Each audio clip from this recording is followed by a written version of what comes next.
bonjour à tous, on continue.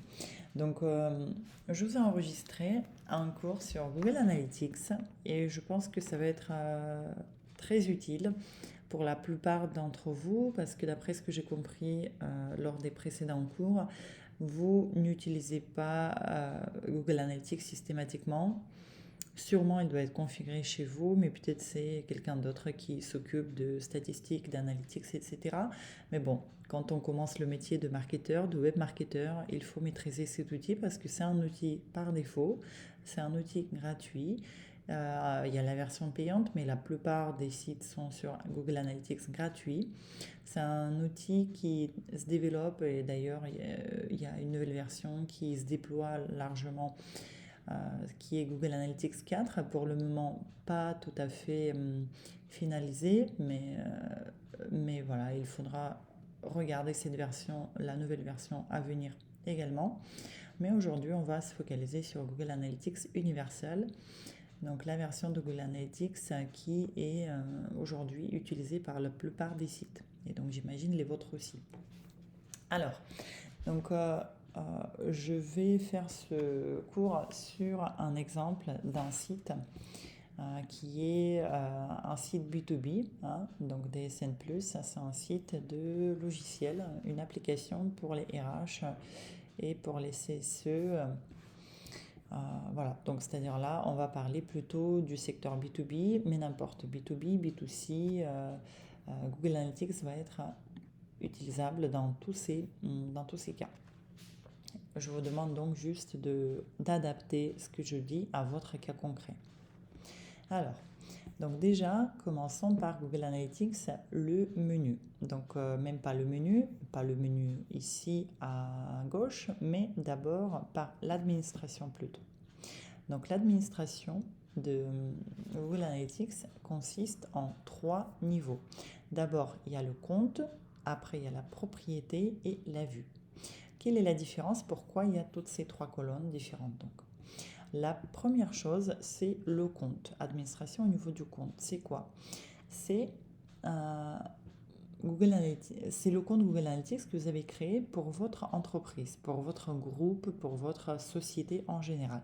Oui, donc si vous avez une petite société, donc vous allez avoir le compte pour votre société, normal. Si vous avez un grand groupe, vous pouvez toujours avoir un seul compte pour tout le groupe. Donc dans le groupe, normalement, il y a plusieurs filiales, plusieurs sites, etc. Mais vous pouvez toujours avoir un seul compte Google Analytics. D'accord? Donc voilà. Donc c'est-à-dire qu'on commence par le compte. Donc là, le compte correspond au compte de DSN+, donc au compte de la société, tout simplement. Ici, c'est très simple. Donc paramètres du compte, vous allez avoir juste le pays, vous allez choisir un petit peu tout ce que vous faites, quelles sont les options que vous souhaitez avoir sur Google Analytics. C'est par défaut coché, donc là, pas la peine de toucher quoi que ce soit, c'est déjà préenregistré pour vous. Donc ça, c'est bon. Ici, vraiment, il n'y a pas grand-chose à faire, c'est juste le numéro de compte qui va vous être attribué automatiquement. Après, on a la gestion des utilisateurs de ce compte. Et donc là, on va avoir plusieurs personnes qui sont du coup qui peuvent accéder à un compte Google Analytics, etc. Donc vous pouvez autoriser accès ou au contraire donc supprimer accès à quelqu'un qui peut accéder à votre compte. Après, on va avoir les filtres. On y reviendra tout à l'heure, l'historique des modifications et plus la corbeille. Donc ici, vous allez voir tout ce qui a été supprimé, toutes les données, toutes ces choses-là qui ont été supprimées. Par exemple, tous les utilisateurs que vous avez supprimés. Donc ici, dans la corbeille, vous allez pouvoir les retrouver et restaurer s'il faut. Donc ça, c'est au niveau du compte. Vous voyez, les paramètres sont très simples à faire. Deuxième niveau, c'est la propriété. La propriété sur Google Analytics, c'est égal le site internet. Oui, donc si vous avez un site en français, un site en anglais, si vous avez un groupe avec 3 sites complètement différents, etc. Donc pour chaque site, vous allez créer une propriété. Après, pour les sites multilingues, on n'est pas obligé de créer toujours une différente propriété, hein. Donc, mais on peut tout simplement créer une seule propriété et après, avec des filtres, créer des vues différentes. Donc, c'est-à-dire pour chaque langue, on peut créer une vue spécifique. Mais on en parlera des vues tout à l'heure. Donc déjà, focalisons-nous un peu sur la propriété. Donc comme j'ai dit, la propriété est égale à un site internet. Donc là, vous voyez, j'ai mon site DSN+, avec tout ce qui est le numéro de Google Analytics universel. Hein. UA, ça veut dire Universal Analytics. Donc ça, le numéro de mon compte plus le numéro de la propriété. Parce que pour un compte, je peux avoir 2, 3, 4, 10 propriétés, c'est-à-dire 10 sites différents. Alors, donc maintenant, regardons ce qui arrive tout de suite. Vous avez tout de suite assistant de configuration GA4. Hein, donc, c'est la toute dernière version de Google Analytics dont j'ai parlé. Pour le moment, vous n'êtes pas obligé de passer à GA4. Pourquoi? Parce qu'encore une fois, c'est une version qui est encore en bêta. Il y a très peu d'informations, très peu de formations déjà concrètes, utiles et claires sur l'utilisation de GA4. Et en fait, c'est une version qui est complètement différente par rapport à Universal. Donc c'est pour ça, vous n'êtes pas obligé pour le moment d'aller sur GA4. Vous pouvez le faire après, au bout de 6 mois ou peut-être au bout d'1 an.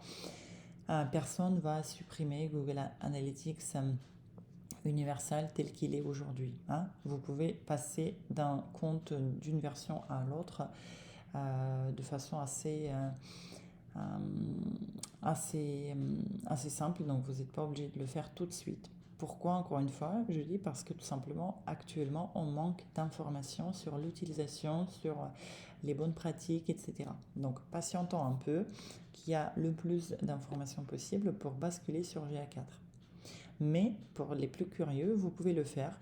Et ce qui va se passer, c'est que vous pouvez aussi garder les deux comptes. C'est-à-dire, vous allez garder votre Google Analytics universel et vous pouvez à côté créer un compte Google Analytics 4. Donc, ces deux versions pour tout simplement avoir les données qui remontent sur les deux comptes Google Analytics. Et puis, comme ça, vous allez avoir GA4 déjà configuré. Bon, ça, si vous voulez, vous êtes encore une fois, pour le moment, vous pouvez rester sur Google Analytics universel, donc tel qu'il est aujourd'hui, complètement sans aucun souci. Alors, donc passons à la suite. Donc là, vous avez les paramètres de la propriété. Dans les paramètres de la propriété, je vais avoir mon site, donc le nom de la propriété, mon site, HTTP ou HTTPS.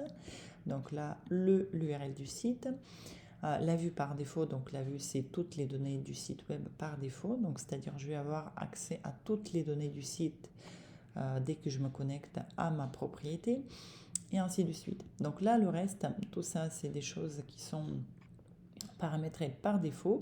Vous pouvez pareil les laisser, donc pas la peine de les modifier. En tout cas, tout est pensé en amont par Google pour collecter les infos qu'il faut. Donc là, vous voyez, mode intégré, tout ce qui est recommandé. Donc là, on n'y touche pas, etc. Donc paramétrer Search Console, ça peut être intéressant, mais on fera ça à un autre niveau. D'accord ? Voilà, donc ici, ce qu'il me faut tout simplement, c'est de renseigner en gros l'URL de mon site. Je ressors. Donc après, je vais aller dans la partie information du suivi. Donc ici, j'ai quelque chose qui est très utile. C'est le code de suivi. Donc je clique dessus et je vais avoir un petit code que vous connaissez peut-être déjà. C'est le compte de suivi Google Analytics. Donc j'ai tag. Qu'il faudra du coup mettre sur son site. Bon, j'imagine que la plupart du temps ça a été déjà fait. Hein, ça a été déjà fait. Ce script, il est déjà présent sur votre site et du coup il vous faudra tout simplement venir sur Google Analytics, avoir en compte un accès à Google Analytics de votre société et d'aller du coup tout simplement regarder toutes ces données et analyser toutes ces données. Voilà. Donc là, vous avez déjà le code de suivi qui est renseigné et sûrement, il doit être installé sur le site. Après, le reste, pareil, c'est des paramètres par défaut. Donc, vous n'êtes pas obligé d'aller fouiller là-dedans, mais vous pouvez si vous voulez. Donc, par exemple, la collecte de données, tout ça, encore une fois, c'est des choses par défaut. qui sont activés, que vous pouvez activer si vous souhaitez par exemple faire les campagnes de remarketing sur Google Analytics, sur Google Ads grâce à des audiences de Google Analytics. Qu'est-ce que c'est une campagne de remarketing? Une campagne de remarketing, c'est une campagne qui va recibler les visiteurs de votre site. Donc, c'est-à-dire, je vais prendre toutes les personnes qui ont visité mon site, par exemple, pendant les 30 derniers jours, et je vais lancer une campagne Google Ads. Une campagne, ça peut être une campagne visuelle, textuelle, n'importe le format, mais je peux lancer donc cette campagne pour les gens qui sont déjà venus sur mon site, sur la page d'accueil, ou sur la page spécifique d'une solution, ou sur la page de demande de démo, etc. D'accord? Donc, c'est ce qu'on appelle la campagne de remarketing. Et si vous souhaitez effectivement créer une campagne de remarketing, du coup, vous pouvez, ici, activer l'option de remarketing. Mais encore une fois, ça se fait ici, mais ça peut se faire aussi ailleurs quand on va créer concrètement cette campagne de remarketing. Voilà, donc c'est pour ça, ici, vous allez avoir les données qui sont déjà cochées, pré-cochées à votre place, déjà en amont. Et ainsi de suite. Donc là, conservation de données, combien de temps, paramètres de session, donc c'est-à-dire par exemple combien de temps dure une session. Par défaut, sur Google Analytics, c'est 30 minutes. Vous voyez, donc 30 minutes. Au bout de 30 minutes, une session, donc ça passe à une session est finalisée et du coup, c'est une autre qui commence. Et vous voyez, donc minimum de la durée que vous pouvez établir ici, c'est 1 minute et maximum, c'est 4 heures.